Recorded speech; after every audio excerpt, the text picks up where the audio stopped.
আমাদের প্লেয়ার অনেক আছে, এটা না যে প্লেয়ার কম, বাট আমাদের কোয়ালিটি প্লেয়ার অনেক কম, যেটা অন্য দেশে কোয়ালিটি প্লেয়ার অনেক বেশি। একটা দেশে কিন্তু আইকন ইজ ভেরি ইম্পর্টেন্ট। ফুটবলে হামজা আসছে, ফুটবলে কিন্তু অনেকটা আগের তুলনায় কিন্তু অনেক মানে পপুলারিটি বেড়েছে, আপনার ইন্টারেস্ট বেড়েছে পাবলিক দিয়ে। যেমন আমার বাসা, আমার মেয়েও গেছে খেলা দেখতে। সো এই ধরনের কিন্তু আইকন ভেরি ইম্পর্টেন্ট। আপনার ক্রিকেটেও যখন সাকিবরা ছিল, তামিম ছিল, মাশরাফি ছিল, মুশফিক ছিল, তখন কিন্তু আপনার আমাদেরও কিন্তু অনেক ইন্টারেস্ট, মানে সবার ইন্টারেস্ট বেড়েছে, টিমও ভালো পারফর্ম করছে। বাট এটা আপনার টিম যদি খারাপ করে এটা এফেক্ট তো করবে। আমি আমি আমি তো সেটা বলছি না, আমি আপনার হ্যাঁ, আমি কালচারের কথা বলছি।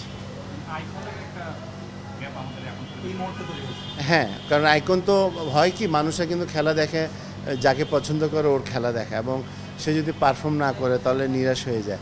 আপনার consistency is very important for a icon player.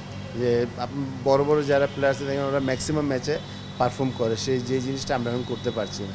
আমাদের ধারাবাহিকতার খুবই অভাব, এই জিনিস থেকে আমাদেরকে বের হয়ে আসতেই হবে।